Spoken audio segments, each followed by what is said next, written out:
फिलहाल तो thank you, आपने मुझे अगेन जो है वो बुलाया। भाइयों ट्रोल कर लो, लेकिन मैं अब सच फिर बताने जा रहा हूँ। पहली बात तो ये स्ट्रेटजी होती है, ज़रूरी नहीं कि जो है वो थ्रू आउट आप चलते आ रहे हैं। जैसे ही आपकी स्ट्रेटजी थोड़ी सी चेंज होगी, डाउनफॉल स्टार्ट। बिज़नेस का असूल यही है। गौतम गंभीर की बात कर रही है ना, इसमें ये जो थोड़ा सा खबरें सुनने में आ रही है ना, इसका थोड़ा सा रोहित शर्मा और विराट कोहली के साथ इशू है। तो ये आते ही ना इसकी कोशिश थी कि ये दोनों को टीम से निकाले और अपनी मर्ज़ी के लड़के लेके आए जिनके ऊपर ये ज़रा अपना समझ लें कि हुक्मरानी कर सके ना, क्योंकि वो विराट और रोहित शर्मा की अपनी एक कमांड थी और अपनी एक क्लास थी। तो उसके आगे उसको वो चीज़ नहीं नज़र आ रही थी जो यंगस्टर्स के आगे उसका यानी कि एक वो रोब बन सकता है। तो मेरे ख्याल से इस चीज़ का इंडिया को नुकसान हो रहा है कि क्रिकेट में ये चीज़ें नहीं होनी चाहिए। पर्सनल आपकी जो भी किसी के साथ नहीं बनती या बनती है, आपने मुल्क के लिए देखना होता है। विराट कोहली की और गौतम गंभीर की आपने देखा होगा IPL में भी एक दो दफ़ा बड़ा एक्सट्रीम लेवल का वो झगड़ा हुआ, बड़ी ज़्यादा चीज़ें ख़राब हुई थी, लेकिन उसके बावजूद भी वो आपस में यानी कि मजबूरी थी कि कोच इसको लगा लिया, तो विराट कोहली और रोहित शर्मा तो अपना परफॉर्म करते रहे। भारतीय टीम की बात करें तो नो डाउट अनबीटेबल ये टीम नजर आती है, लेकिन जब से टेस्ट मैचेस की बात कर रहे हैं हम लोग, तो 2025 के अंदर 11 टेस्ट मैचेस भारतीय टीम खेल चुकी है गौतम की कोचिंग के अंदर, जिसमें से 8 मैचेस इंडिया हार चुका है। एक BGT में जीता है, एक इंग्लैंड के खिलाफ जीता है और एक ड्रॉ होता हुआ दिखाई दिया है।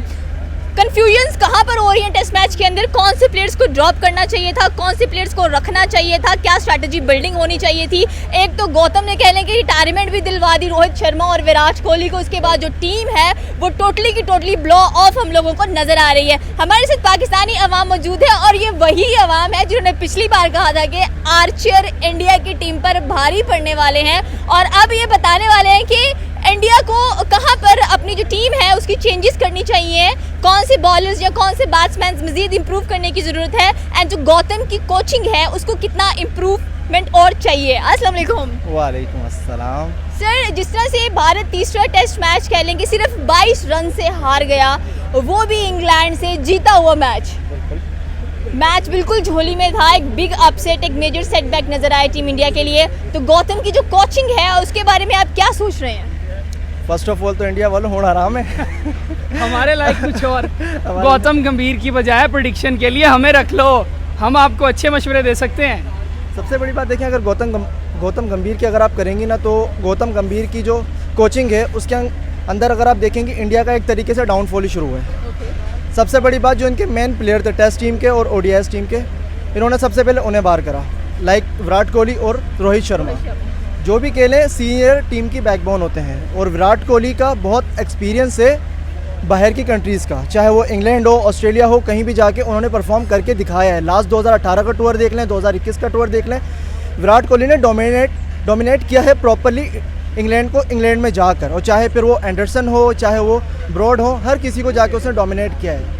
अब अगर गौतम गंभीर अपने ईगो के चक्कर में कह लें, या उसे सिर्फ अपने आप को दिखाना है कि मैं हूँ और मैं एक यंग टीम बनाना चाह रहा हूँ, तो यंग टीम भी उसी वक्त बनती है जब आपके साथ एक सीनियर होंगे। लाइक अगर हमारी बात कर लें, पाकिस्तान टीम का भी इस वक्त यही हाल है, सीनियर हटा दिए गए, सारे जूनियर्स आ गए, तो हमारा भी डाउनफॉल चल रहा है स्टिल। इंडिया का भी सेम यही हाल है। शुभमन गिल फ्लैट पिचेस, मैंने आपको लास्ट इंटरव्यू में कहा था, फ्लैट पिचेस मिली हैं, उन्हें स्विंग नहीं मिली।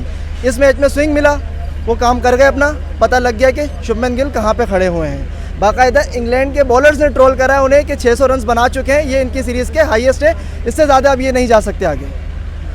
अच्छा, ये जो आप गौतम गंभीर की बात कर रही हैं ना, इसमें ये जो थोड़ा सा खबरें सुनने में आ रही है ना, इसका थोड़ा सा रोहित शर्मा और विराट कोहली के साथ इशू है। तो ये आते ही ना इसकी कोशिश थी कि ये दोनों को टीम से निकाले और अपनी मर्ज़ी के लड़के लेके आए जिनके ऊपर ये ज़रा अपना समझ लें कि हुक्मरानी कर सके ना, क्योंकि वो विराट और रोहित शर्मा की अपनी एक कमांड थी और अपनी एक क्लास थी। तो उसके आगे उसको वो चीज़ नहीं नज़र आ रही थी जो यंगस्टर्स के आगे उसका यानी कि एक वो रोब बन सकता है। तो मेरे ख्याल से इस चीज़ का इंडिया को नुकसान हो रहा है कि क्रिकेट में ये चीज़ें नहीं होनी चाहिए। पर्सनल आपकी जो भी किसी के साथ नहीं बनती या बनती, आपने मुल्क के लिए देखना होता है। विराट कोहली की और गौतम गंभीर की आपने देखा होगा IPL में भी एक दो दफ़ा बड़ा एक्सट्रीम लेवल का वो झगड़ा हुआ, बड़ी ज़्यादा चीज़ें ख़राब हुई थी, लेकिन उसके बावजूद भी वो आपस में यानी कि मजबूरी थी कि कोच इसको लगा लिया, तो विराट कोहली और रोहित शर्मा तो अपना परफॉर्म करते रहे। लेकिन अभी भी रिसेंटली सुनने में यही आया कि इसकी वजह से उन्होंने रिटायरमेंट ली है। अब इसमें कितनी सच्चाई है ये हमें नहीं पता, लेकिन जो बातें सुनने को मिल रही हैं वो यही सुनने को मिल रही हैं कि गौतम गंभीर नहीं चाहता कि रोहित शर्मा और विराट कोहली कंटिन्यू करे।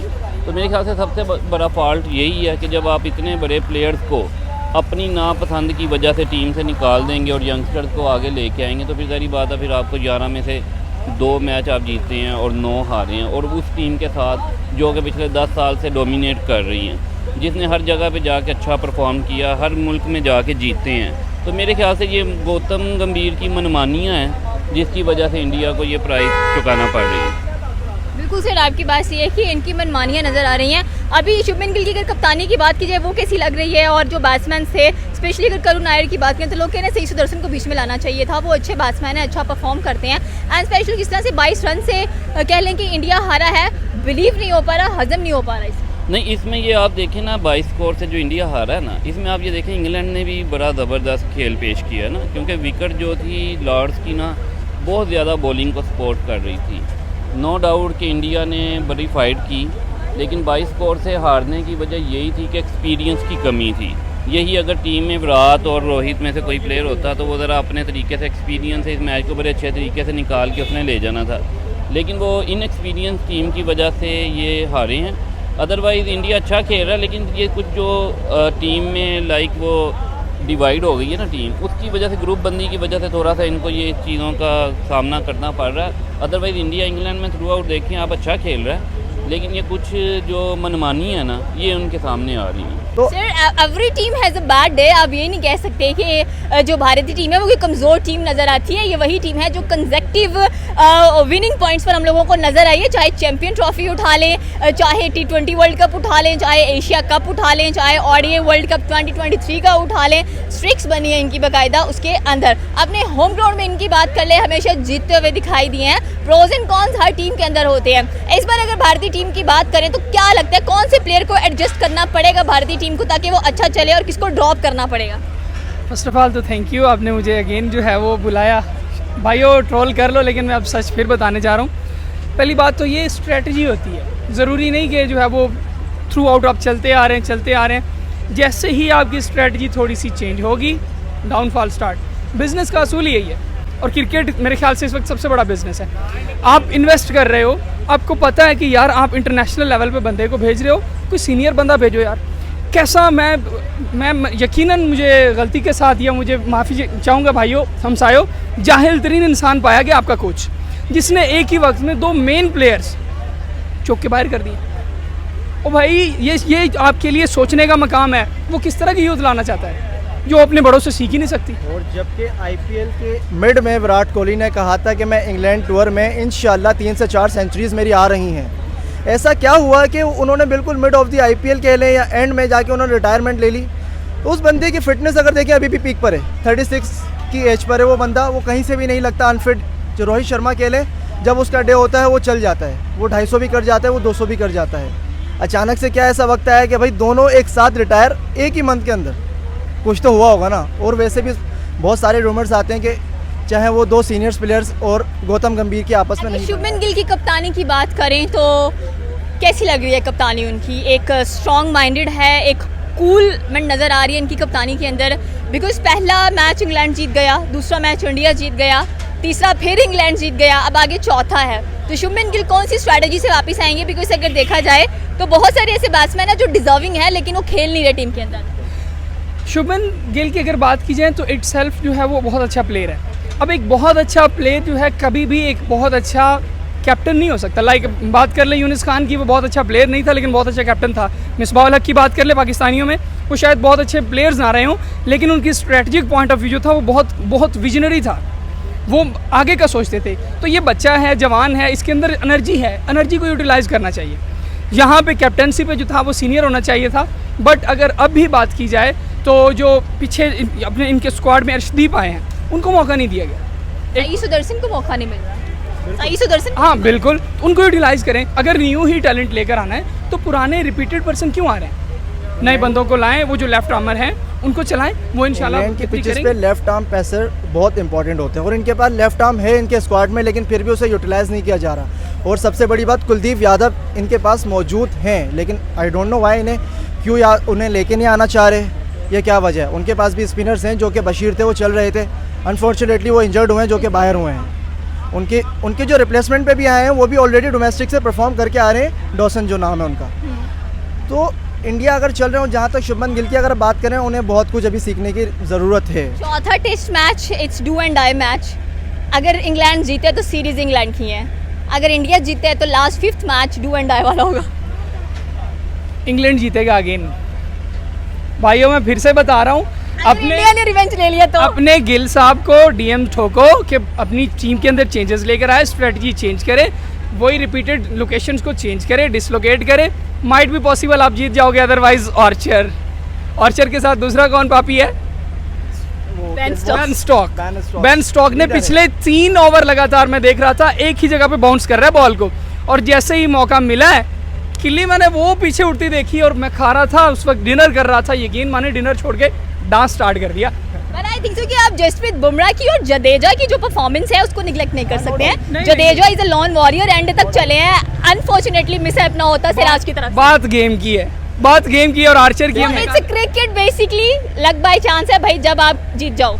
नहीं लक की मेहनत थी। मैं बता रहा हूँ कि बेन स्टोक की मैं बॉल देख रहा था, 3 ओवर तक एक ही पॉइंट पे बॉल करता रहा, और जैसे ही उसे थोड़ा सा जगह मिली है ऐसी बॉल किया उसने कि वो अनबीटेबल थी, वो कोई खेल ही नहीं सकती। बेसिकली देखें, अगर बेन स्टोक्स की अगर आप बात करें ना, बेन स्टोक्स ने 9.3 ओवर्स कंटिन्यूसली फर्स्ट सेशन में उन्होंने किए हैं। कंटिन्यूसली एक कैप्टन के लिए उन्होंने बिल्कुल एक मिसाल कायम की कि यार I am leading from the front, मैं कैप्टन हूँ, मैं फ्रंट से लीड करूँगा अपनी टीम के लिए, चाहे वो बैटिंग हो। फर्स्ट इनिंग में बैटिंग में भी उन्होंने 40s करे, और सेकंड इनिंग में 35 या 40 रन्स करके गए, और विकेट्स इंपॉर्टेंट निकाली है केएल राहुल की। कह सकते हैं कि भाई उन्होंने अपना बेस्ट दिया है, और 14 जुलाई उनके लिए वैसे भी बेस्ट है। 2019 में वर्ल्ड कप उठाया था लॉर्ड्स में ही, और यहाँ पे इंडिया के अगेंस्ट परफॉर्म ऑलरेडी, वो बिग मैच बिग प्लेयर कह सकते हैं आप बेन स्टोक्स को। 4th मैच डू एंड आया है, कौन जीतेगा, इंडिया या इंग्लैंड सीरीज अपने नाम कर लेगा? देखिए, मुझे तो यही लगता था कि इंडिया ये सीरीज़ जीतेगा, लेकिन जिस तरह ये लॉर्ड्स में इन्होंने अपने हाथ में प्लेट में आया मैच निकाल के इंग्लैंड को दे दिया, यहाँ से अब थोड़ा सा मुझे डाउट है कि इंडिया यहाँ से कम बैक पता नहीं करेगा कि नहीं। लेकिन फिर भी टीम में सलाहियत है, अगर अभी भी गौतम गंभीर थोड़ा सा अपनी इन चीज़ों से सीखे और प्रॉपर तरीके से टीम को लेके चले। अब जो भी ये जो निकल गए हैं वो तो निकल गए हैं, वो वापस नहीं आ सकते, लेकिन इनको भी अब फ्री हैंड दे, इनको ज़रा अच्छे तरीके से समझाए कि अब जो भी है हमने इसी टीम के साथ चलना है, तो थोड़ी सी एक्स्ट्रा जो मनमानी या चीज़ें हैं ना उसको छोड़ दे और क्रिकेट के ऊपर अपना ध्यान दे, क्योंकि गौतम गंभीर खुद एक वर्ल्ड क्लास बैट्समैन रह चुका है। लेकिन ज़रूरी नहीं होता जो बैट्समैन अच्छा हो वो कोच भी अच्छा हो। तो अभी तक गौतम गंभीर में मुझे वो कोच की वो चीज़ नहीं नज़र आई, सलाहियत नहीं नज़र आ रही। मेरे ख्याल से हो सकता है ये नियर फ्यूचर इसको निकाल भी दें। तो बहरहाल अभी जो है मेरे ख्याल से अब इंडिया के हाथ से सीरीज़ निकल गई है, ज़्यादा से ज़्यादा ड्रॉ कर सकते हैं ये, क्योंकि अब 2 मैच रह गए हैं, 2-1 से इंग्लैंड आ गया, और अगला मैच भी जो है ये बॉलिंग फ्रेंडली विकेट पे होगा। तो मेरे ख्याल से उसका एडवांटेज इंग्लैंड को होगा, क्योंकि उसका जोफ्रा आर्चर भी वापस आ गया, उनकी पूरी एक्सपीरियंस टीम है। उसके मुकाबले में इंडिया की इनएक्सपीरियंस है, लेकिन फ़ाइट कर रहे हैं। तो मेरे ख्याल से अब इंडिया सीरीज़ में जीत तो नहीं सकता, शायद ड्रा कर ले। ये थी पाकिस्तानी अवाम की राय कि भाई इंडिया मैच ड्रॉ करा सकता है, सीरीज़ डू एंड डाई वाला काम है। आपकी क्या राय है नीचे के कमेंट सेक्शन में बता सकते हैं। हमारे चैनल को सब्सक्राइब करना बिल्कुल मत भूलिएगा। मिलते हैं अगली वीडियो में। अल्लाह हाफिज़।